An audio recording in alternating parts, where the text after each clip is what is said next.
Maranata familia, bienvenidos a otra presentación más de nuestro seminario Descubriendo el Apocalipsis. Tu vida nunca será igual. Hoy vamos a continuar estudiando y entrando dentro de las fascinantes profecías de Apocalipsis. Especialmente estamos enfocándonos en el mensaje final que Dios tiene para la tierra, que se encuentra en Apocalipsis capítulo 14. Así que quiero que me acompañen, por favor, Apocalipsis capítulo 14. Vamos a leer del 6 en adelante, porque vamos a entrar entonces en las próximas etapas de esta profecía. Pero antes de comenzar, vamos a hacer una palabra de oración. Padre Santo, Padre Gloria, te damos gracias por la bendición que nos concedes de estar aquí nuevamente, de la oportunidad que nos permites de estudiar tu palabra. Y necesitamos, Padre, que tu Espíritu Santo nos lleve y nos dirija para que podamos comprender y ver el precioso mensaje que tienes para nosotros y cómo nos quieres advertir y preparar. Gracias por bendecirnos y dirigirnos, y todo esto te lo pedimos en el nombre de Jesús. Amén. Entonces, familia, como hemos estado estudiando el Apocalipsis capítulo 14, del 6 en adelante, el Evangelio eterno, el mensaje de los tres ángeles, que es el último llamado que Dios le hace a la tierra. Y dice así en el versículo 6, vi volar por en medio del cielo a otro ángel que tenía el Evangelio eterno, para predicarlo a los moradores de la tierra, a toda nación, tribu, lengua y pueblo. El Evangelio eterno, ¿verdad? Ya hemos desglosado el plan de salvación, y el plan de salvación es que podamos regresar, estar restaurados nuevamente en la presencia de Dios. Y eso, lamentablemente, familia, no es posible ahora por el pecado. No podemos morar en la presencia santa y pura de Dios por el pecado, pero vemos que cómo Dios va a resolver el problema del pecado y la maldad está detallado en el santuario, está desglosado en el plan de salvación, y ahí entonces por medio de Cristo Jesús se está resolviendo esa situación para que pronto podamos estar nuevamente y vivir y morar en la gloria de Dios. Sigue diciendo el versículo 7, diciendo a gran voz, teme a Dios y darle gloria, porque la hora de su juicio ha llegado, y adorad a aquel que hizo el cielo, la tierra, el mar y la fuente de las aguas. En la presentación anterior terminamos con ese primer ángel que está llamando a restaurar estos 4 principios entre el pueblo de Dios. Y ahora vamos a entrar al segundo y el tercer ángel. Y dice así, otro ángel le siguió diciendo, ha caído Babilonia, la gran ciudad, porque ha hecho beber a todas las naciones del vino del furor de su fornicación. Vamos a ver, familia, cuando entremos en la temática de Babilonia más profundamente, que Babilonia va a caer, porque Babilonia no quiere escuchar el primer ángel. Babilonia no quiere seguir el llamado de Dios, sino Babilonia quiere seguir dando su vino a las naciones del mundo que lamentablemente lo están bebiendo. ¿Y qué va a suceder con aquellas personas que sigan bebiendo del vino de Babilonia después de haber escuchado el Evangelio eterno? Dice, y el tercer ángel lo siguió diciendo a gran voz, si alguno adora o si alguno obedece a la bestia y a su imagen y recibe la marca en su frente o en su mano, él también beberá del vino de la ira de Dios que ha sido vaciado puro, sin filtro y sin misericordia, en el cáliz de su ira, y será atormentado con fuego y azufre delante de los santos ángeles y del Cordero. Familia, entonces, con esta presentación y las próximas presentaciones que tendremos, vamos a estar entrando en la temática sobre Babilonia, sobre la bestia, sobre la imagen de la bestia, la marca de la bestia, el anticristo. Todo eso entonces vamos a comenzar hoy a desglosar y a profundizar. Así que el tema de hoy es un tema sumamente interesante, porque yo le llamo la llave maestra de Apocalipsis. Es una profecía que es la profecía fundamental, es la base y el fundamento de todas las demás profecías que vamos a estar estudiando relacionados a la bestia, la marca y la imagen. Así que con esta profecía, familia, vamos a tirar el cemento, el piso, para poder entender claramente y ver cuál es el mensaje que Dios nos quiere mandar, que Dios nos está enviando por medio de la palabra de Dios en el libro de Apocalipsis. Así que, sin más preámbulos, quiero entonces compartir con ustedes este versículo que ya lo habíamos leído en la primera presentación, pero ahora quiero traerlo a la luz porque ahora es que se aplica poderosamente. Isaías capítulo 46, versículo 9 y 10 dice así, acuérdese de los primeros sucesos de la antigüedad, porque yo soy Dios y no hay otro. Nada hay semejante a mí. Yo anuncio desde un principio lo que está por venir y doy a conocer por anticipado lo que aún no ha sucedido. ¿Por qué me encanta este versículo? Porque este versículo Dios nos está diciendo, Dios está poniendo su reputación en tela de juicio, diciendo, miren, yo soy Dios, no hay nada ni nadie semejante a mí. Y entonces nos explica cómo es que no hay nada y nadie semejante a Dios. Y Él lo explica claramente. ¿Por qué qué? Porque si se acuerdan de los primeros sucesos, ya yo se los había anunciado de la antigüedad. Y dice, y anuncio desde un principio lo que está por venir, o sea, todavía falta, y doy a conocer por anticipado lo que aún no ha sucedido. Dios nos está diciendo, ¿quieren ver que yo soy Dios y no existe otro ser sobre el universo como yo? Sencillo, vayan a las profecías, vayan a ver si lo que ha pasado, yo no lo dije que iba a pasar, y vayan a ver si lo que falta por pasar, también se los he anunciado, para que miren, estudien y vean que yo soy Dios, yo soy el único que conozco el futuro, yo soy el único que puedo determinar esto. Así que familia, ¿qué vamos a hacer? Vamos a tomar ese versículo de Isaías 46, 9 y 10 y lo vamos entonces a poner a prueba. Vamos a seguir lo que Dios nos dice diciendo, vayan a las profecías, estudien y vayan a ver si verdaderamente yo no soy Dios. Así que, ¿cuál es la llave maestra de Apocalipsis? ¿Cuál es la clave para poder entender todas las profecías concernientes a lo que está pasando en el libro de Apocalipsis, familia? Pues hay una profecía que es el fundamento y la base de todas estas profecías. Y esta profecía está y se encuentra en el libro de Daniel capítulo 2. Acompáñenme por favor a Daniel capítulo 2. Vamos a comenzar con nuestro estudio sobre la llave maestra de Apocalipsis, y esa llave es la profecía de Daniel capítulo 2, familia. Una profecía fascinante que vamos a comenzar a estudiar. Y dice así en Daniel capítulo 2, versículo número 1. En el segundo año del reinado de Nabucodonosor, tuvo Nabucodonosor sueños y se perturbó su espíritu y se le fue el sueño. Nabucodonosor, claro, es el rey de Babilonia, ¿verdad? Y él entonces tuvo un sueño. Y quiero que noten algo interesante. Dice que en el segundo año de reinado de Nabucodonosor, se calcula que el segundo año de reinado de Nabucodonosor fue aproximadamente en el año 600. Lo que significa es que este sueño, esta profecía que vamos a estudiar, se dio hace más aproximadamente 2600 años. 2600 años fue cuando se dio esta profecía, y vamos a ver cuán relevante y cuán directo es para nosotros hoy en día. Dice el versículo 2, hizo llamar el rey a magos, astrólogos, encantadores, caldeos, para que le explicasen su sueño. Vinieron pues y se presentaron delante del rey, y el rey les dijo, he tenido un sueño y mi espíritu se ha turbado por saber el sueño.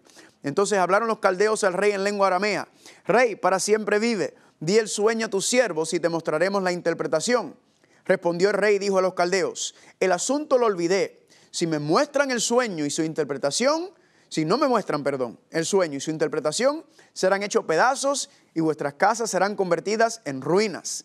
Pero si me muestran el sueño y su interpretación, recibirán de mí dones y favores y gran honra. Decidme pues el sueño y su interpretación. Respondieron por segunda vez y dijeron, diga el rey el sueño a sus siervos y le mostraremos la interpretación. El rey respondió y dijo, yo conozco ciertamente que ustedes van a poner dilaciones porque ven que el asunto se me ha ido. Si no me muestran el sueño, una sola sentencia hay para ustedes. Ciertamente prepararán respuesta mentirosa y perversa que decir delante de mí, entre tanto que pasa el tiempo.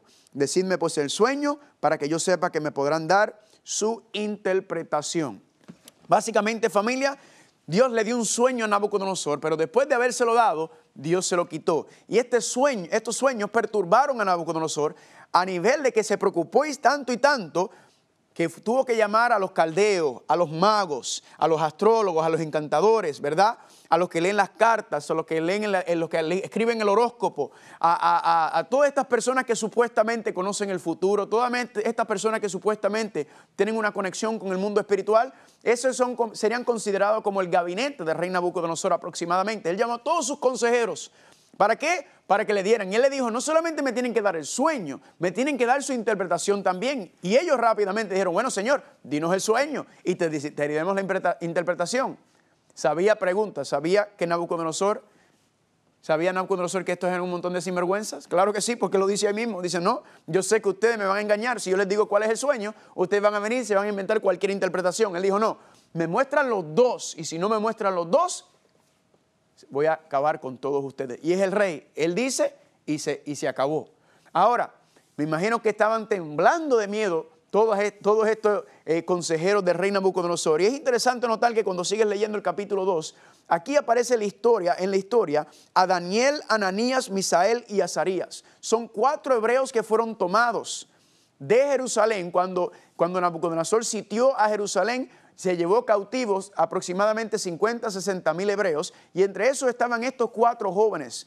Y más adelante vamos a estudiar Daniel capítulo 1, y nos dice Daniel capítulo 1 que estos jóvenes sobresalían sobre todos los demás, eran más inteligentes, más sabiduría, una cosa espectacular que llamaron la atención del rey Nabucodonosor. Y el rey Nabucodonosor dijo: yo quiero preparar a estos 4 muchachos para que sean parte de mi consejero, que sean parte de mi grupo, de mi gabinete.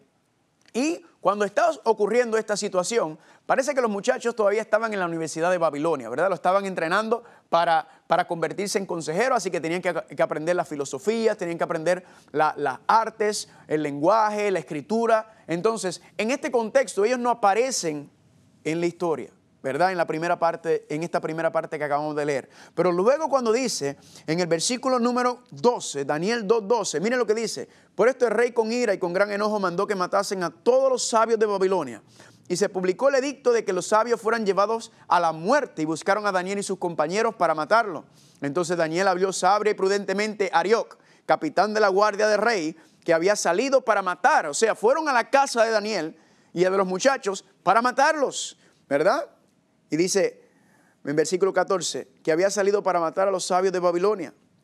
Versículo 15, habló y dijo a Arioc, capitán del rey: ¿cuál es la causa de que este edicto se publique de parte del rey tan apresuradamente? Entonces Arioc quiso saber a Daniel lo que había. Y noten lo que dice el 16. Y Daniel entró y pidió al rey que le diese tiempo y que él le mostraría la interpretación al rey. Así que Daniel, cuando van a llevar a cabo la sentencia de muerte, Daniel rápidamente dice: pero espérate un momento, llévame ante el rey, que yo quiero hablar con él. Así que Daniel tenía muy buenas conexiones confirmando lo que estábamos diciendo. Y Daniel entonces va a hablar con el rey. Ahora, Nabucodonosor, quiero que entiendas que es el rey más poderoso sobre la tierra en este tiempo. Es el rey de reyes terrenalmente hablando, y eso lo vamos a confirmar ya mismo también. ¿Y qué hace Daniel entonces? Daniel le dice: mira, dame un tiempito que yo le voy a orar a mi Dios para que mi Dios me diga cuál es el sueño y la interpretación. Daniel se fue, sigue diciendo la historia, y se puso a orar con sus 3 hermanos hebreos, y adivinen qué ocurrió. Gloria a Dios, que Dios les reveló a Daniel el sueño y la interpretación. Miren lo que dice en el versículo 24. Después de esto, fue Daniel a Arioc, el cual el rey había puesto para matar a los sabios, y le dijo así: no mates a los sabios de Babilonia, llévame a la presencia del rey y yo le mostraré la interpretación. Entonces Arioc, versículo 25, Arioc llevó prontamente a Daniel ante el rey, y él le dijo: he hallado un varón de los deportados de Judá, el cual dará al rey la interpretación. Respondió el rey y dijo a Daniel, el cual llamaba Belsasar: ¿podrás tú hacerme conocer el sueño que vi, su interpretación? Daniel respondió delante del rey diciendo: el misterio que el rey demanda, ni sabios, ni astrólogos, ni magos, ni adivinos, ni los que leen las cartas, ni los que escriben el horóscopo, ni ninguno de ellos lo puede revelar al rey. Pero hay un Dios en los cielos, el cual revela los misterios. Y él ha hecho saber al rey Nabucodonosor lo que ha de acontecer. ¿Cuándo? Dice aquí, en los postreros días, o sea, en los tiempos finales. En otras palabras, familia, este sueño que Dios le dio a Nabucodonosor tenía que ver con el fin de este mundo. Esto está relacionado, y por eso, familia, cuando estudiamos la literatura apocalíptica, recuerden, está directamente relacionado con los eventos finales de esta tierra. Y eso es lo que vamos a estar viendo y estudiando durante este seminario mientras seguimos. Sigue diciendo: he aquí tu sueño y las visiones que has tenido. Dice: estando tú, oh rey, en tu cama, te vinieron pensamientos por saber lo que había de ser en lo porvenir, y el que revela los misterios te mostró lo que ha de hacer. A mí me ha sido revelado este misterio, no porque en mí haya más sabiduría que en todos los videntes, sino para que se dé a conocer al rey la interpretación, y para que entiendas los pensamientos de tu corazón. Vamos a ver, familia, que la profecía tiene algo especial. La profecía tiene algo diferente, y es que la profecía verdaderamente revela en dónde está el corazón del ser humano. Por eso, el título de este seminario, Descubriendo el Apocalipsis, tu vida nunca será igual, es porque después de las cosas que vamos a estar aprendiendo, después de las cosas que vamos a estar estudiando, quizás ya tu vida ha sido impactada, y yo digo gloria a Dios por eso. Pero familia, hay que profundizar, hay que seguir, ¿verdad? No quedarnos no solamente, sino en el camino cristiano estamos constantemente creciendo, profundizando, ampliando, ¿verdad? En la palabra de Dios. Y sigue diciendo en el versículo 31, tú, oh rey, veías, y aquí una gran imagen, y esta imagen era muy grande y cuya gloria era muy sublime, estaba en pie delante de ti, y su aspecto era terrible. La cabeza de esta imagen era de oro fino, su pecho y sus brazos de plata, su vientre y sus muslos de bronce, sus piernas de hierro, sus pies en parte de hierro y en parte de barro cocido. Vamos a parar aquí un momento, familia. Entonces, ¿qué fue lo que Nabucodonosor vio? ¿Cuál fue la imagen que se le presentó a Nabucodonosor, familia? Pues fue que vio esta gran imagen, un gran ídolo, ¿verdad? Y estaba dividido en 4 partes: la cabeza de oro, el pecho de plata, el torso, los muslos de bronce, las piernas de ¿qué? De hierro, y en los pies hierro y barro cocido. Ahora, paremos aquí un momento y vamos a analizar algo. Mirando esta estructura, podemos tomar rápidamente 3 observaciones. La primera es oro, plata, bronce, hierro. ¿Qué está pasando con el valor de los metales? ¿Está qué? El valor de los metales está disminuyendo, ¿verdad? Y dice Jesucristo en Mateo capítulo 24, versículo 12, que a medida que se vaya acercando el fin, el amor de muchos se irá enfriando. Eso es lo que se está representando, que las cosas van a ir de mala en peor. Pero a la misma vez, cuando miramos la estructura, oro, plata, bronce y hierro, también vemos algo interesante, que es que los metales se están fortaleciendo. A la misma vez que el amor se irá enfriando, la maldad irá aumentando en el tiempo del fin. O en otras palabras, el peor momento de la historia humana, según la profecía, va a ser en el tiempo del fin. Y la última parte, la última observación que podemos hacer es que lo que se supone que sea la parte más firme de la estructura es verdaderamente la parte más débil. ¿Por qué? Porque hay una unión entre el hierro y el barro, y como sabemos, el hierro y el barro no mezclan. Así que analizando estas tres observaciones a la luz de lo que hemos leído, estamos viendo y vamos a ver cómo es que todo esto se cumple, porque recuerden que esto es una profecía, y ya hemos estudiado que una profecía es una revelación de eventos futuros, y estamos hablando desde el tiempo de Nabucodonosor. Sigue diciendo en el versículo número 34, y dice: estaba mirando hasta que con una piedra fue cortada, no con mano, e hirió la imagen en sus pies de hierro, de barro cocido, y los desmenuzó. Entonces fueron desmenuzados también el hierro, el barro cocido, el bronce, la plata y el oro. Fueron como tamo de las eras de verano, y se los llevó el viento sin que de ellos quedara rastro alguno. Mas la piedra que hirió la imagen fue hecho un gran monte que llenó toda la tierra. Así que después que Nabucodonosor vio esta imagen, vio entonces una roca, una piedra, no cortado con mano humana, o sea, sin intervención humana, que vino y pegó a la imagen. ¿En dónde? No fue en la cabeza, ni en el pecho, ni en los muslos, ni en las piernas. Fue en los pies que pegó la piedra. ¿Y qué hace la piedra, la roca? Destruyó y desmenuzó la imagen completa, y luego dice que esa gran piedra, esa gran roca se convirtió en una montaña que cubrió toda la tierra. Ahí está el sueño. Ahora Daniel le va a dar la interpretación. Dice en Daniel capítulo 2, ahora vamos a ir al versículo 36. Este es el sueño, también la interpretación del diremos en presencia del rey. Dice: tú, oh rey, eres rey de reyes, porque el Dios del cielo te ha dado reino, poder, fuerza y majestad. Como habíamos dicho, Nabucodonosor en este tiempo era el rey más poderoso que existía sobre la tierra. Versículo 38. Y donde quiera que habitan hijos de hombres, bestias del campo y aves del cielo, Él los ha entregado en tu mano y te ha dado el dominio sobre todo. Tú eres aquella cabeza de oro.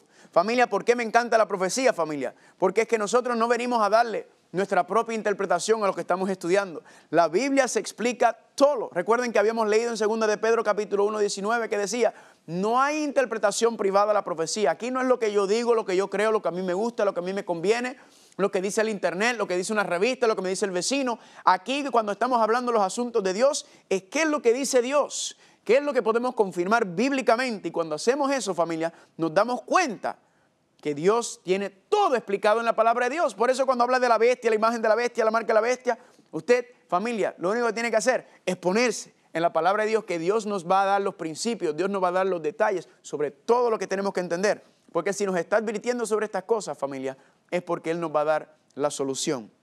Sigue diciendo, entonces ya tenemos la cabeza de oro. La cabeza de oro representa ¿a quién? A Nabucodonosor. En otras palabras, la cabeza de oro representa a Babilonia, al reino, porque Nabucodonosor es el representante de Babilonia. Así que eso nos indica que estos metales representan reinos. Pero vamos a seguir leyendo para confirmar lo que estamos diciendo.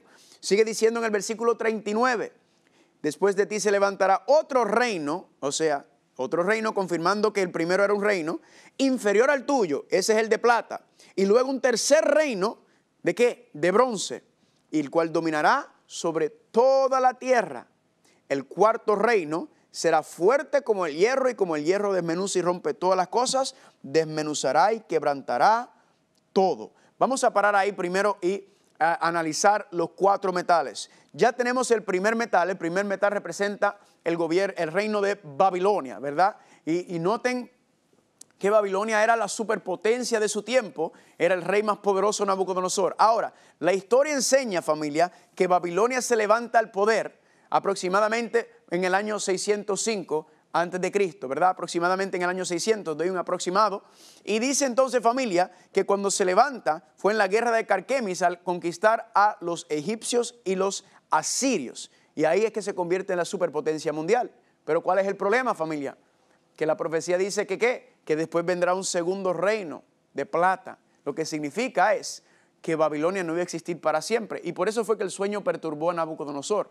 Porque se han encontrado los arqueólogos que han encontrado escritos donde Nabucodonosor pensaba que Babilonia iba a durar para siempre, que iba a ser eterno, ¿verdad? Así que le perturbó saber que su reino iba a llegar a un fin. Ahora, la pregunta es entonces, ¿quién es el que conquista a Babilonia? Porque Babilonia, para ser una superpotencia, para caer, significa que se levantó el otro reino. Y vamos a ver que cada uno de estos metales se están conquistando uno al otro. Ahora, no tenemos que inventarnos aquí, familia, que representa el reino de plata, que vino después del reino de Babilonia, y de hecho vamos a ver que lo conquistó, sino que la misma Biblia nos va a explicar claramente cuál es este segundo reino de plata. Vayan conmigo por favor a Daniel capítulo 5. Daniel capítulo 5 tenemos la historia de Belsasar. Belsasar es nieto de Nabucodonosor, y Belsasar está en poder, y Belsasar es un poco arrogante, ¿verdad? Belsasar no escucha consejos, mucho menos de Daniel, y Belsasar entonces hizo una gran fiesta, una gran orgía. La historia cuenta que Babilonia, las paredes eran tan anchas, ¿verdad? La fortaleza de Babilonia era inconquistable, y si usted trataba de sitiarla tenía un problema, porque tenía el río Éufrates que corría debajo de él, así que se podían quedar ahí y seguir alimentándose todo el tiempo. Pero noten lo que dice aquí en Daniel capítulo 5, versículo número 2. Belsasar, con el gusto del vino, mandó que trajesen los vasos de oro y de plata de Nabucodonosor su padre, que es el abuelo, ¿verdad? De Jerusalén, para que hablase de ellos al rey y sus grandes y sus mujeres y sus concubinas. Entonces fueron traídos los vasos de oro que había traído del templo de la casa del Señor que estaba en Jerusalén, y bebieron de ellos el rey y sus príncipes, sus mujeres y sus concubinas. Bebieron vino y alabaron a los dioses de oro, de plata, de bronce, de hierro, de madera y de piedra. Así que aquí, familia, entonces, ¿qué hace Belsasar, el nieto de Nabucodonosor? Él viene en su arrogancia, en su prepotencia, como nadie podía conquistar a Babilonia. Él hace una gran fiesta, ¿verdad? Una gran fiesta. Todo Babilonia está de fiesta, todo el mundo está bebiendo, quién sabe cuántas sinvergüenzadas estaban haciendo, orgías de todo, ¿verdad? Y en medio de esa fiesta, él mandó a sacar los vasos que pertenecían al santuario, que fueron traídos a Babilonia después que Jerusalén fue sitiado. Y empezaron ellos a beber, a utilizar las cosas santas de Dios para un uso común, profano. Ay, familia, ¿y qué usted cree? ¿Que Dios se iba a quedar con las manos cruzadas? Claro que no. Versículo 22. Ahora Daniel le está hablando a Belsasar. Y tú, su hijo Belsasar, no has humillado tu corazón sabiendo todo esto, sino que contra el Señor del cielo te has ensoberbecido e hiciste traer delante de ti los vasos de su casa, y tus grandes, tus mujeres, tus concubinas, bebiste vino de ellos. Además de esto, diste alabanzas a dioses de plata y de oro, de bronce, de hierro, de madera y de piedra, que ni ven, ni oyen, ni saben, y al Dios en cuya mano está tu vida, cuyos son todos tus caminos, nunca honraste. Y le dice, noten algo antes de continuar. ¿De qué fue lo que hizo Belsasar las imágenes y los ídolos? ¿De qué? De plata, oro, bronce, hierro, madera y piedra. ¿Dónde encontramos eso? Pues familia, lo encontramos en el sueño de su abuelo Nabucodonosor. El mismo concepto de la imagen. Básicamente, ¿qué está haciendo Belsasar? Belsasar se está burlando del sueño de su abuelo. Belsasar está diciendo que Babilonia va a caer ni va a caer. Imposible, Babilonia va a durar para siempre, en su arrogancia también. ¿Y qué ocurrió? Versículo 24. En ese momento dice, entonces de su presencia fue enviada la mano que trazó esta escritura. Y la escritura que trazó es Mene, Mene, Tekel, Uparasin. Esta es la interpretación del asunto. Mene, contó Dios tu reino y le ha puesto fin. Tequel, pesado ha sido en balanza y fuiste hallado falto. Peres, tu reino ha sido roto y dado a los medos y los persas. Aquí, familia, entonces vemos que claramente llegó el final de Babilonia, ¿verdad? En ese momento el dedo de Dios escribió Mene, Mene, Tekel, Uperasin, la fiesta se acabó. Y dice aquí que hubo un juicio sobre Babilonia. Pregunta, ¿fue conquistado Babilonia? Claro que sí, dice aquí, por el reino de los medos y los persas. Versículo 29. Entonces mandó Belsasar vestir a Daniel de púrpura y poner en su cuello un collar de oro, proclamar que él era el tercer señor del reino. La misma noche fue muerto Belsasar, rey de los caldeos, y Darío de Media tomó el reino siendo de 62 años. Enseña la historia que en medio de esta gran fiesta y esta gran orgía, fuera de la ciudad de Babilonia, estaba el ejército de los medos y los persas. Los medos y los persas son dos reinos separados que se unieron, ¿para qué? Para conquistar a Babilonia. En la historia enseña que los ingenieros de los medos y los persas desviaron el río Éufrates, el nivel del agua bajó y el ejército de los medos y los persas entró por debajo de la ciudad y como todos estaban de fiesta y borrachos y haciendo cuantas pocas vergüenzas, se los llevó enredado a todos y ahí terminó, llegó el fin. Si esto ocurrió, familia, ¿en qué año? En el año 539. Noten, ya estamos hablando de casi 60 años después. Dios le había dicho que iba a caer por medio de ¿quién? Del reino de plata. Aquí encontramos que ese reino de plata representa a los medos y los persas. Y esto está confirmado por medio de la historia. Ahora, la profecía no termina porque dice que después del pecho de plata va a venir otro reino de bronce. Ahora, ¿cuál entonces es el reino de bronce? Que vamos a ver también conquista al reino de plata, que son los medos y los persas. ¿Cuál es el próximo reino entonces en esta profecía? Pues familia, vayan conmigo a Daniel capítulo 8. Daniel capítulo 8 también está la explicación. En Daniel capítulo 8 encontramos, y vamos a ir al versículo número 2. Daniel capítulo 8, versículo número 2. Dice, vi en visión y cuando la vi, yo estaba en Susa, que es la capital del reino de la provincia de Elam. Vi pues en visión, estando junto al río Ulai. Alcé los ojos y miré, y aquí que un carnero estaba delante del río y tenía 2 cuernos. Y aunque los cuernos eran altos, uno era más alto que el otro, y el más alto creció después. Vi que el carnero hería con los cuernos al oeste, al norte y al sur, y que ninguna bestia podría pararse delante de él, ni había quien escapase de su poder, y había conforme a su voluntad, y se engrandecía. Así que Daniel ve en visión este carnero y dice que el carnero tiene 2 cuernos, pero noten que dice que un cuerno era más alto que el otro, pero luego el segundo cuerno creció. O sea, había un desbalance entre los cuernos en el carnero. Y el carnero dominaba, ¿verdad? Al oeste, al norte, al sur, implicaba que terrenalmente estaba en poder, ¿verdad? Era un poder mundial, como estamos viendo, Babilonia, Medo-Persa, estamos hablando de superpotencias mundiales de su tiempo. Y noten entonces que sigue diciendo, mientras yo consideraba esto, he aquí que un macho cabrío venía del lado del oeste sobre la faz de toda la tierra, y sin tocar tierra aquel macho cabrío tenía un cuerno notable entre sus ojos. Así que aquí aparece el próximo animal, la próxima bestia, que es el macho cabrío con un cuerno grande entre sus ojos. Ahora sí, el versículo 6. Y vino hasta el carnero de 2 cuernos, que yo había visto en la ribera del río, y corrió contra él con la furia de su fuerza. Y yo lo vi que llegó junto al carnero y se levantó contra él y lo hirió. Y le quebró sus 2 cuernos, y el carnero no tenía fuerza para pararse delante de él. Lo derribó por tanto en tierra y lo pisoteó, y no hubo quien librase al carnero de su poder. Ahora aparece entonces esta segunda bestia, el macho cabrío, y el macho cabrío que tiene un solo cuerno, ¿y qué hace? Vence al carnero, lo pisotea, lo destruye, familia.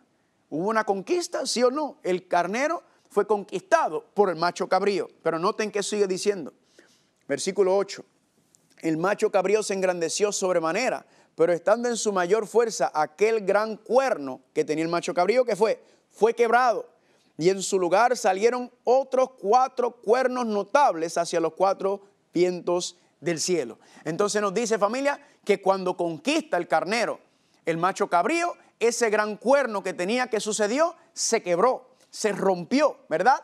Y cuando se quiebra ese gran cuerno, salen 4 cuernos en su lugar. en el lugar de ese cuerno grande que estaba en el macho cabrío. Ahora, familia, no tenemos que venir aquí a tratar de inventarnos qué representa esto. Todo esto son profecías, todo esto son símbolos. Vamos a ver la explicación. Fácilmente, en el versículo número 20, Daniel capítulo 8, versículo 20, nos dice: en cuanto al carnero que vistes, que tenía 2 cuernos, estos son los reyes ¿de quién? De Media y de Persa. Porque ahora sabemos por qué son 2 cuernos. ¿Por qué? Porque hay 2 poderes representados dentro de esta bestia, ¿verdad? Esta bestia nuevamente representando un reino, como habíamos estudiado anteriormente en Daniel 7:25, donde dice que la bestia de Apocalipsis es que es una nación, un reino. Aquí entonces esta nación o el reino de los medios y los persas tenía 2 cuernos porque tenía 2 poderes ahí, en los medos y los persas. Ahora noten algo interesante. Dicen que un cuerno estaba más arriba y con el paso del tiempo el segundo cuerno creció. ¿A qué se refiere eso? Pues cuando se unen estos 2 reinos, los medos dominaban, ¿verdad? Tenían más influencia, pero con el paso del tiempo los persas entonces se levantan y toman más poder dentro del imperio. Los persas son los que conocemos hoy como los iraníes, ¿verdad? Irán, en esa área son los descendientes de los persas. Ahora, ya conocemos entonces que el reino de plata o el carnero son los medios y los persas. Ahora, vamos a ver el macho cabrío, versículo 21. El macho cabrío es el rey de Grecia y el cuerno grande que tenía entre sus ojos es el rey primero. Así que ahora nos está diciendo, familia, que ¿qué representa este macho cabrío? Representa el imperio de Grecia. ¿Y cuál es ese gran cuerno que está hablando? Ese gran rey que fue que cuando estaba al mando de Grecia conquistó a los medios y los persas, familia. Pues la historia enseña claramente que es ¿quién? Alejandro el Magno, ¿verdad? Alejandro el Magno a su corta edad conquistó a los medios y los persas. ¿Cuál fue el problema? Que los medios y los persas eran superpotencia mundial y estaban invadiendo el territorio. No era Grecia en ese momento, todavía estaban divididos, ¿verdad? En los espartas, en los ateneos. Y el papá de Alejandro entonces, viendo el peligro que se acercaba, decide entonces tratar de unificar todas estas naciones más pequeñas que estaban en el área, lo que se conoce entonces como el imperio de Macedonia o el imperio de Grecia, dependiendo de cómo tú quieres decirlo. Y lo que sucede es que no llegó porque el papá murió. Algunos dicen que incluso su hijo Alejandro lo mandó a matar. ¿Y qué sucede? Entonces Alejandro toma el mando. Alejandro, un genio militar, ¿verdad? Aprendió muy bien y él entonces logra conquistar al reino de los medos y los persas. Así que ya tenemos oro, Babilonia, plata, los medios y los persas. Y luego entonces viene ¿quién? El imperio de Grecia representa el reino de bronce. Ahora, familia, es interesante notar que dice que el cuerno se quebró y que en su lugar se levantaron ¿qué? En su lugar se levantaron 4 cuernos, ¿verdad? Noten que dice aquí en el versículo 22. En cuanto al cuerno que fue quebrado, que es Alejandro el Magno, sucedieron 4 en su lugar. Significa que 4 reinos se levantarán de esa nación, aunque no con la fuerza de él. Es interesante notar que cuando estudias la historia, Alejandro el Magno murió de cirrosis, ¿verdad? Se cree, de locura, que es producto de la cirrosis también. Y dice la profecía, familia, que se iban a levantar 4 en su lugar. Pues cuando Alejandro el Magno muere, su hijo tenía un hijo muy pequeño y lamentablemente lo mataron. ¿Qué sucede? Se formó una guerra entre los generales de Alejandro el Magno por control del imperio. ¿Y qué sucedió con el paso del tiempo? 4 generales salieron victoriosos. En otras palabras, estos 4 generales decidieron dividir a Grecia ¿en cuántas partes? En 4 reinos. Increíble, fascinante. ¿Por qué? Porque, familia, Grecia llega al poder en el año 331, es cuando vence al reino de los medios y de los persas en la batalla de Arbela en el año 331. La profecía se dio aproximadamente en el año 600. Aquí nos está diciendo que Grecia se iba a levantar. Y no solamente que Grecia se iba a levantar, sino que también que Alejandro iba a morir y que se iban a levantar 4 reinos en su lugar. Familia, esto está ocurriendo.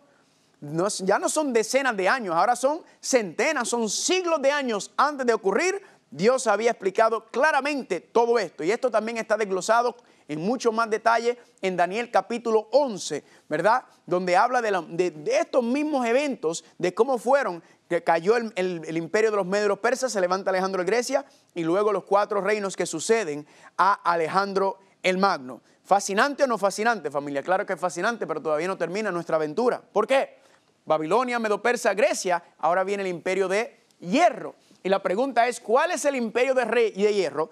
Que la conclusión es obvia, tiene que conquistar a Grecia para convertirse en la próxima superpotencia mundial, que es el reino de hierro. Pues familia, la historia enseña claramente, contundentemente, cuál fue el imperio que conquistó a Grecia, y también nos enseña, familia, bíblicamente es el mismo reino que estaba en poder cuando Cristo vino a la tierra, es el mismo poder que escribió cuando Juan escribió el libro de Apocalipsis en la isla de Patmos. Familia, ¿cuál es ese imperio? Es el imperio romano. La historia enseña que el imperio romano conquista a Grecia en la batalla de Pydna en el año 168 antes de Cristo. Ahora, familia, 600 antes de Cristo, 168, nuevamente estamos viendo siglos que están pasando, familia. Y la historia está diciendo que se levanta el imperio romano como el próximo poder mundial. ¿Fascinante o no fascinante, familia? Verdaderamente increíble lo que estamos viendo, como cada una de esas etapas se cumplieron. 4 imperios, Babilonia, Medo-Persa, Grecia y el imperio romano, superpotencias de su tiempo que fueron conquistadas. Pero eso solamente, familia, estamos calentando. ¿Por qué? Porque la profecía nos dice, familia, en Daniel capítulo 2, vamos a regresar, que el cuarto reino no iba a ser conquistado. Cada uno de los primeros reinos fueron conquistados, pero ¿qué sucede en los pies, familia? Daniel capítulo 2, versículo 40. Vamos a ir al 40, Daniel 2, 40. Vamos a partir desde el imperio romano y continuar hasta el 42. Dice, el cuarto reino será fuerte como el hierro desmenuza y rompe todas las cosas, desmenuzará y quebrantará todo, ¿verdad? Esa es la explicación del imperio romano. El imperio romano, familia, ha sido el imperio más sanguinario, más cruel, más destructor que ha existido sobre la faz de la tierra. Pero noten que dice el versículo 41, y lo que viste de los pies y los dedos de los pies, en parte de barro cocido de alfarero y en parte de hierro, será un reino dividido, mas habrá en él algo de la fuerza de hierro, así como viste el hierro mezclado con barro cocido. Y por los dedos de los pies, y por ser los dedos de los pies en parte de hierro y en parte de barro cocido, el reino será en parte fuerte y en parte frágil. Familia, aquí entonces nos está hablando de los pies, ¿verdad que sí? Y dice que lo que viste de los pies y los dedos de los pies. ¿Cuántos dedos hay en cada pie? Pues hay 5 en cada pie para un total de 10, ¿verdad? En un pie normal. 10. Entonces, noten esto, familia. Dice que el imperio romano no iba a ser conquistado, sino que el imperio romano, el cuarto reino, se iba a dividir, ¿verdad que sí? Se iba a dividir en 2. Se iba a deshacer en 2 y luego en 10. Fascinante, familia, porque la historia enseña exactamente eso. El imperio romano, familia, no fue conquistado. El imperio romano se deshizo. Primero se dividió en 2, el lado oriental y el lado occidental. Y cuando usted sigue estudiando la historia, el lado occidental, adivine qué, ¿se convirtió en qué? Se dividió en 10 partes. Fascinante. Pero antes de continuar con esa parte, vamos a preguntarnos, ¿qué representa el hierro y el barro? Pues el hierro obviamente es una continuación del cuarto imperio del imperio romano, ¿verdad que sí? Pero noten que se le pega el barro, noten que se le une el barro al hierro. Así que la pregunta es, ¿qué representa el barro bíblicamente hablando? Pues miren cómo dice Isaías capítulo 64, versículo 8. Dice, Señor, tú eres nuestro Padre y nosotros barro. Tú el que nos formaste. Así que obra de tus manos somos ¿qué? Somos todos nosotros. Familia, enseña la Biblia que el barro representa ¿qué? El barro representa el pueblo de Dios. Miren, si recuerdan, en Génesis capítulo 2, ¿qué dice en Génesis capítulo 2? Que cuando Dios creó a Adán, ¿de qué lo hizo? Pues la profecía que dice que Dios lo creó ¿de qué? Lo creó de barro cocido, familia. Y miren lo que dice en Jeremías, para confirmar esto. Quiero que vayan conmigo un momento, dejen el dedito ahí, en el libro de Daniel, y vayan conmigo al libro de Jeremías. Jeremías capítulo 18. Miren cómo dice aquí, confirmando esto. Jeremías capítulo 18. Vamos a leer, se puede leer desde el 1, pero vamos directamente al versículo número 3. Y descendí a la casa del alfarero, y aquí que él trabajaba sobre la rueda. Y la vasija de barro que él hacía se echó a perder en su mano y volvió y se la hizo otra vasija, según le pareció mejor hacerla. Entonces vino a mí palabra del Señor diciendo, ¿no podré yo hacer de vosotros como este alfarero o casa de Israel? Dice el Señor, he aquí que como el barro en la mano del alfarero, así sois vosotros en mi mano, o casa de Israel. Familia, la referencia al barro entonces nos indica que el barro representa al pueblo de Dios, a la iglesia cristiana, ¿verdad que sí? ¿Por qué le digo eso? Porque entonces, familia, cuando unes el hierro y el barro, ¿qué es lo que está pasando? ¿Qué es lo que estamos viendo en la profecía? Que hay una unión ¿de qué? Hay una unión entre el hierro y el barro, o entre la iglesia y el Estado. En otras palabras, se iba a unir la política con el cristianismo, se iba a unir la fuerza política, la fuerza civil con la fuerza religiosa, familia. Iba a haber una unión entre la iglesia y el Estado, pero noten, familia, que la iglesia y el Estado no mezclan. No mezclan. ¿Por qué? Porque, familia, el hierro y el barro no mezclan. Y vemos cuando estudiamos la Biblia, familia, que no se debe unir ambos poderes. Porque de hecho, en Mateo capítulo 22, del 17 al 21, Cristo, cuando lo van a tratar de engañar con el asunto de la moneda, le llevaron una moneda de César y le trataron de decir a Jesucristo, ¿verdad? ¿Y esto de quién es?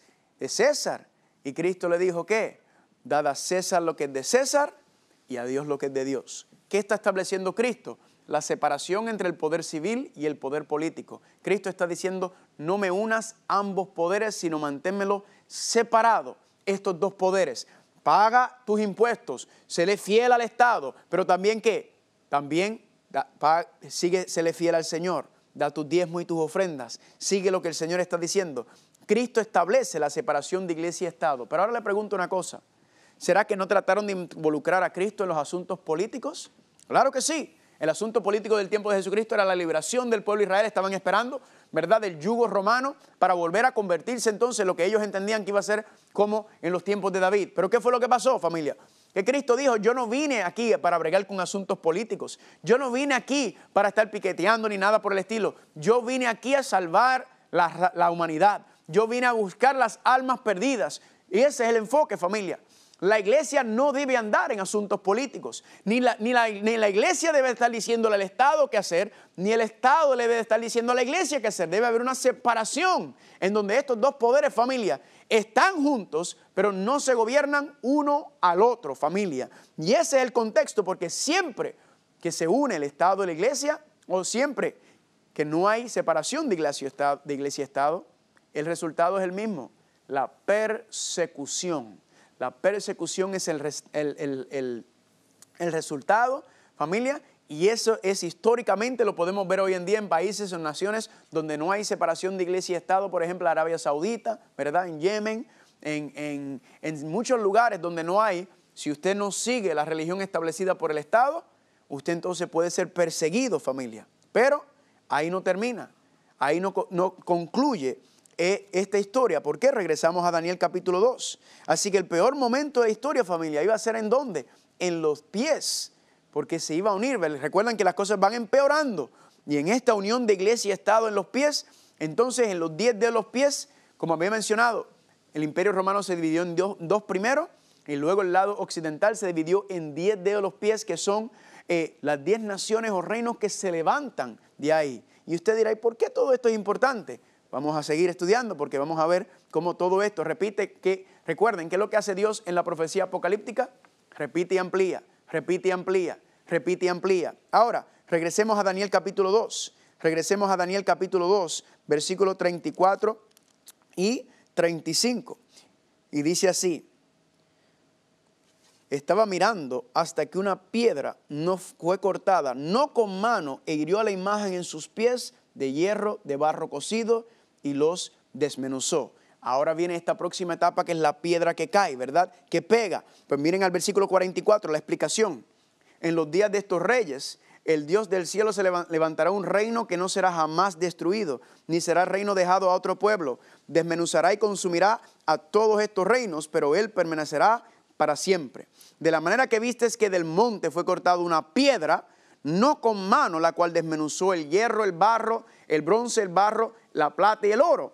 El gran Dios ha mostrado al rey lo que ha de acontecer en lo porvenir, y el sueño es fiel, verdadero y fiel su interpretación. Familia, en medio de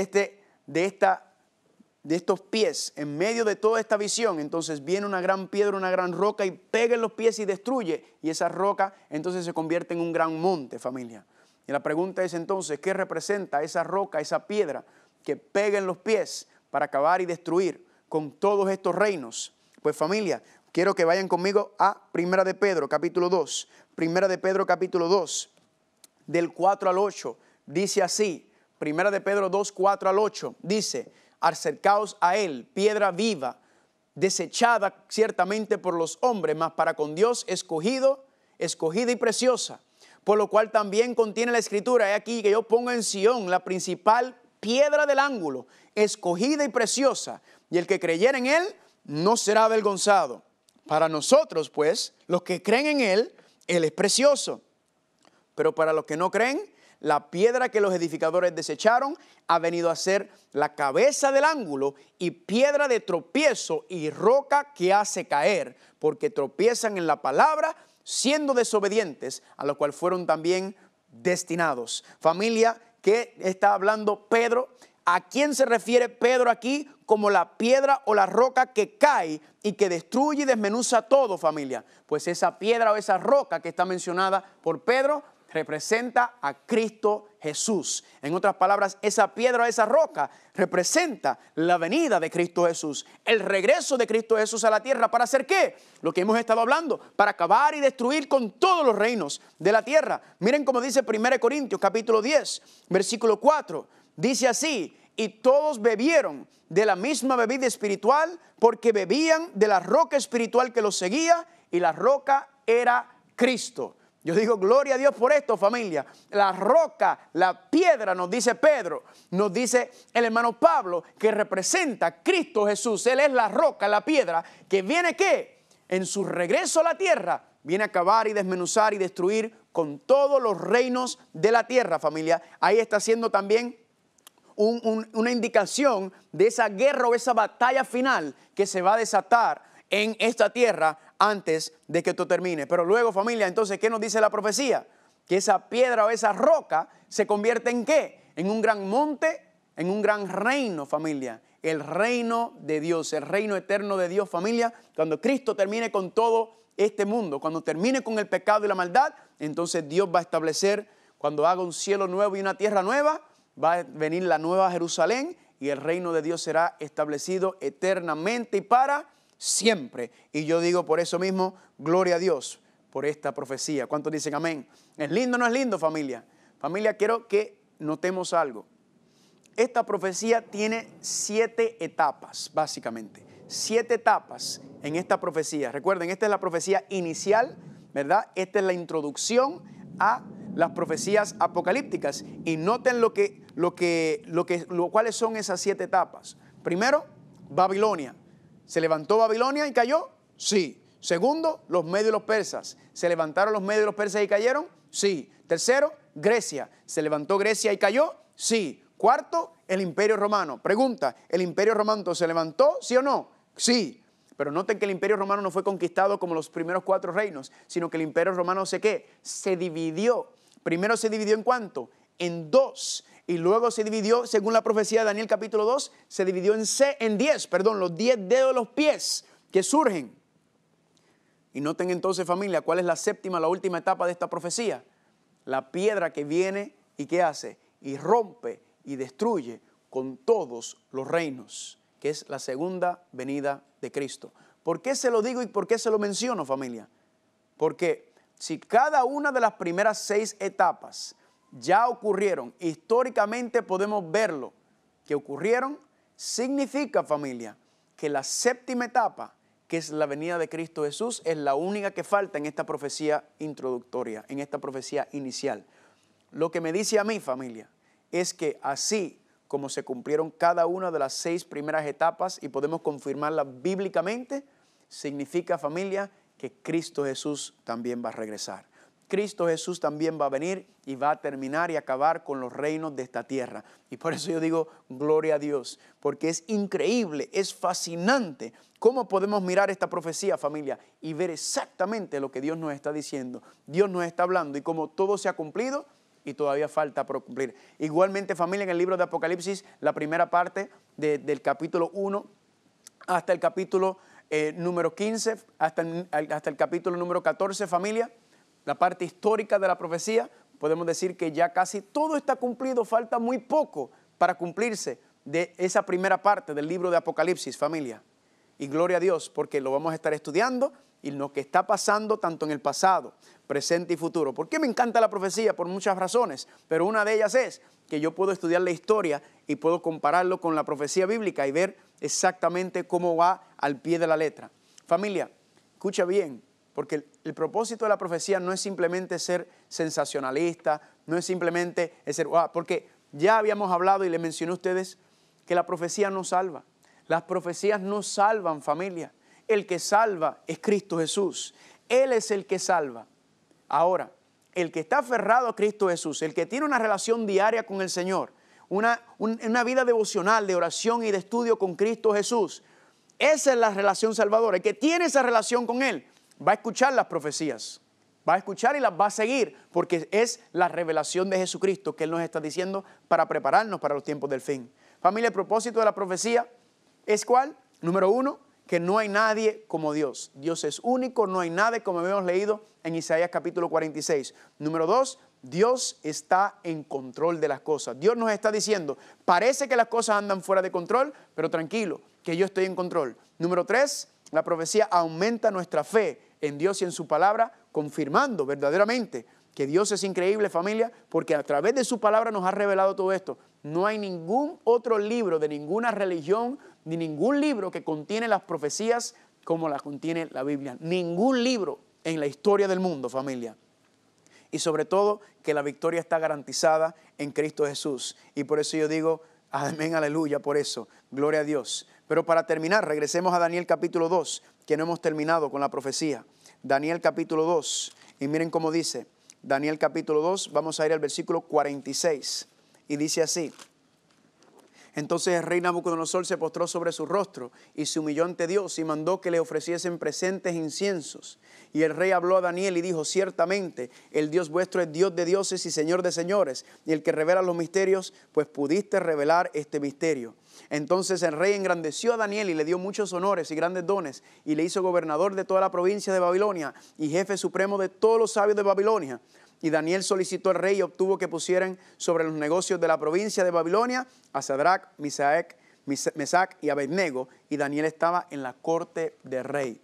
¿Qué sucedió, familia? Que un rey pagano, el rey más poderoso de la tierra, familia, por el testimonio de Daniel, del poder de Dios actuando en él, hizo que ese rey reconociera y se humillara ante el verdadero Dios, ante el Rey de reyes y Señor de señores. Y por eso yo digo gloria a Dios. ¿Por qué? Porque usted y yo también somos embajadores de Dios. Usted y yo somos mayordomos de Dios. Y donde quiera que vayamos, familia, se supone que como Daniel y sus compañeros seamos los mejores trabajadores, los más fieles, los que estemos siempre con buena actitud, con buena disposición, y porque por medio de nuestro testimonio, entonces las personas puedan conocer a nuestro Dios, como ocurrió aquí. Y familia, hasta los reyes más poderosos de la tierra vendrán y reconocerán a nuestro Dios por medio de nosotros, por medio de nuestro testimonio. Van a conocer a nuestro Dios, porque es nuestro trabajo reflejar ¿qué cosa?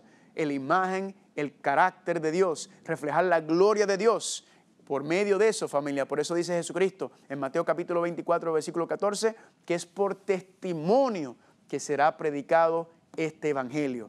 Gloria a Dios por eso y por lo que está por venir. Ahora, le adelanto, porque quizá usted está diciendo, ok, Carlos, ¿qué tiene que ver esto con la bestia? ¿Qué tiene que ver esto con el anticristo, con la marca de la bestia? Pues yo le expliqué que esta era la profecía introductoria. Habíamos hablado anteriormente que Dios en la profecía, en la literatura apocalíptica, utiliza el método de la recapitulación. Repite y amplía, repite y amplía, repite y amplía, ¿verdad que sí? Y es un método muy común que nosotros utilizamos hoy en día. Lo utilizamos incluso en la educación.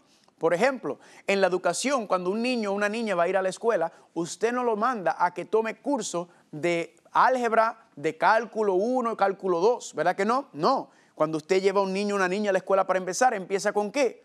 ¿Qué es lo más básico en el concepto matemático? Pues la suma, ¿verdad? 1 más 1 es 2. Luego entonces que empieza a cuadrar, a dominar la suma, luego se le enseña la resta. Luego de la resta se le enseña la ¿qué? La multiplicación. Luego entonces viene la división, ¿verdad? Luego entonces vienen fracciones, decimales, preálgebra. En otras palabras, en la educación lo que se llama Zone of Proximal Development, ¿verdad? El desarrollo de la zona próxima es que se va trabajando sobre lo que ya se ha establecido y se va poniendo y poniendo y poniendo más para que la educación, para que el conocimiento vaya de aumento en aumento y no sea un brinco donde hay un hueco, un espacio. Familia, ese método que utilizamos en la educación, familia, eso se saca de la palabra de Dios, porque Dios es el gran maestro también. Entonces lo que vamos a estar viendo es esto, familia. Este fue, vamos a decir que Daniel capítulo 2 es la suma y resta de la profecía apocalíptica. Es la base. Ahora que lo entendemos, ¿qué vamos a estar haciendo en la próxima presentación? Vamos entonces a seguir yendo hacia los demás libros de Daniel y luego los libros de Apocalipsis. ¿Y qué vamos a ver? Vamos a ver el mismo patrón. Repite y amplía. Repite y amplía. Repite y amplía. Daniel capítulo 2, Daniel 7, Daniel 8, Daniel 11 y 12, ¿verdad que sí? Apocalipsis, vamos a ir. Apocalipsis también, repite y amplía, repite y amplía, repite y amplía. Este concepto lo vamos a estar utilizando por muchos de los próximos temas que vamos a estar cubriendo. ¿Por qué? Porque ahora utilizando esta base, esta profecía introductoria, entonces ahora, ¿qué vamos a hacer? Ahora vamos a poner sobre eso y vamos a ver que de ahí entonces es que va a salir, la misma Biblia nos va a explicar quién es el cuerno pequeño, qué es eso del anticristo. El cuerno pequeño y el anticristo, recuerden que es en la misma persona. ¿Qué es todo eso? Lo vamos a ir estudiando, familia. ¿Y qué es lo que nos ayuda a hacer? Nos ayuda primero a dejar que Dios sea el que nos dirija en la interpretación de la profecía, porque no hay interpretación privada. Segundo, es que hay unos claros marcadores que nos van a indicar y dejar saber a nosotros que estamos comprendiendo y entendiendo correctamente la profecía. No la estamos interpretando nosotros mismos, sino que Dios mismo nos está mostrando en la repetición lo que está pasando. ¿Para que qué? Para saber que estamos por el buen camino, familia. Y por eso yo digo, gloria a Dios, todo esto lo vamos a ir analizando y profundizando a medida que sigamos en este seminario. Pero quiero recordarles, familia, que no hay que tener miedo. El mundo parece que está descontrolado. El mundo parece que va a empeorar. Y de hecho la profecía dice que las cosas se van a poner peor. Pero Dios dice en su profecía, tranquilo, porque yo estoy en control. Yo se lo he revelado a ustedes para que ustedes estén preparados para las cosas que van a venir. Así que podemos confiar en Dios. Y por eso nos dice Él en Isaías 41:10, no temas porque yo estoy contigo. No desmayes porque yo soy tu Dios. Yo te doy fuerzas. Yo siempre te ayudaré. Yo te sostengo con la diestra de mi justicia. Familia, aferrarnos a esa promesa, aferrarnos al Señor. Y Él dice, confía en mí, que yo los voy a dirigir. Que el Señor los bendiga y nos vemos en la próxima presentación.